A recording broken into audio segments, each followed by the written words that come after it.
As I predicted over here in this video, before the shooter's intentions had been determined at all, the right wing were completely blaming everything on the left, on trans people, on Democrats. They were calling us violent. And once again, it turned out that the person who did the shooting was actually a right winger. It happens all the time. Both of Donald Trump's assassination attempts, both of his would-be assassins, were Trump supporters at one point or another, disillusioned with him perhaps.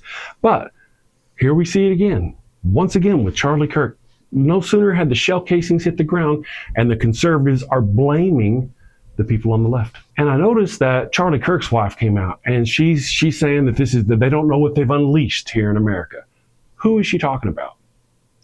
Is she talking about the left wing? Is she talking about the liberals and the trans people?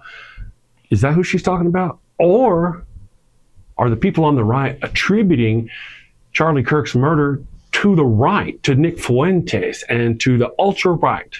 Who are they talking about? I think they're probably talking about the left wing, don't you? For some reason, it seems to be that they're blind to the violence from their own side, apparently even when it comes at them. So, interesting. So what I've got for you is I've got a list for you. For the past 10 years, this is surely not the complete list. I'm sure anybody out there could find more. But for the past 10 years, let's talk about some of the shootings.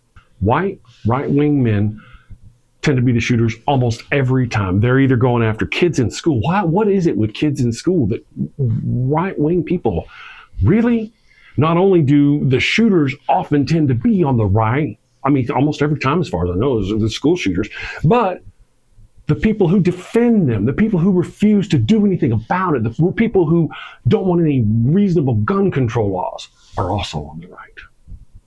Interesting how that works. December 4th, 2016, the man who entered a Washington, D.C. pizzeria and fired a rifle during the Pizzagate conspiracy was a right-wing conspiracy theorist. October 14th, 2016, a foiled plot. The three men who plotted to bomb a Kansas apartment complex full of Somali refugees were right-wing militias. May 26th, 2017, the man who stabbed three people on a Portland train after harassing two women with racist and anti-Muslim slurs was a white nationalist.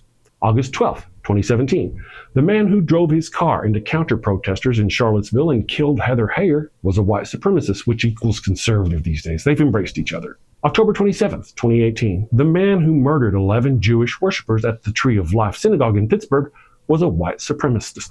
October 2018, the man who mailed 16 pipe bombs to Democratic leaders, liberal donors, and CNN was a Trump supporter. February 15th, 2019, a foiled plot. The Coast Guard officer who stockpiled weapons and compiled a hit list of Democrats and journalists was a white nationalist. 2019, the man who killed the son of federal Judge Ester Salas was a Trump supporter. June 2020, the man convicted of orchestrating shootings at the home of 4 Democratic officials in New Mexico was a Trump supporter. July 25th, 2020, the man who shot and killed Garrett Foster at Black Lives Matter protest in Austin was a right-wing extremist. August 25th, 2020, the teenager who killed 2 protesters and injured another during demonstrations in Kennesaw was embraced by the right wing. You'll recognize his name, Kyle Rittenhouse, right-wing icon. October 7th, 2020, foiled.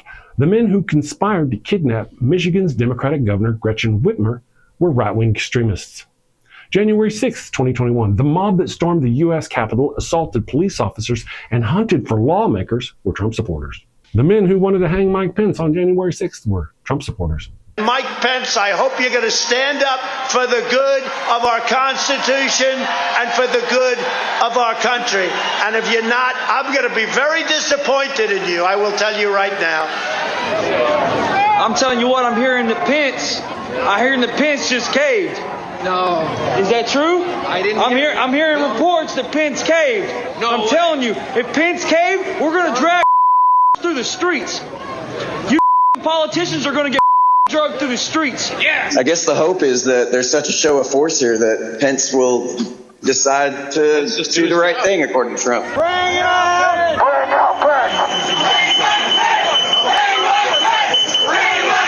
January 15th, 2021, foiled. The 2 men who plotted to firebomb the California Democratic Party headquarters were Trump supporters. 2020 to 2021, foiled. 3 men who plotted to attack the U.S. power grid to spark unrests were white supremacists, accelerationists. April, the man charged with attempted assassination of Pennsylvania Democratic Governor Josh Shapiro was a Trump supporter. August 11th, 2022, the man who tried to attack the FBI's Cincinnati field office after the Mar-a-Lago search was a Trump supporter. October 28th, 2022, the man who broke into Nancy Pelosi's home and bludgeoned her husband with a hammer was a far-right conspiracy theorist. June 29th, 2023, foiled. The man arrested near Barack Obama's home with guns in his van after Trump posted Obama's address online was a January 6th participant and a Trump supporter. July 13th, 2024, the man who fired on Trump during a Butler, Pennsylvania rally, wounding Trump and killing a bystander, was a conservative registered Republican. September 15th, 2024, the man who attempted to assassinate Trump at a golf course in Florida was someone who had supported Trump in 2016. 2025, the man who targeted and killed Minnesota Rep. Melissa Hortman and her husband Mark and their dog Gilbert in their home was a Trump supporter. Do you guys see a pattern here? If you go look at how many trans shooters there have been in the last decade, I think there's been like 3. There have been hundreds, thousands of mass shootings across this country. And most of them, the great majority, committed by right-wing people, right-wing conservatives, stoked by Trump and people like Nancy Mace and all these other people on the right, Charlie Kirk, Nick Fuentes, all of these horrific people. They're trying to start a civil war. They're using their own violence to blame other people for that violence so they can instigate more violence with a civil war. We need to get these people out of office as soon as we can. Send safely, my friends. Take care.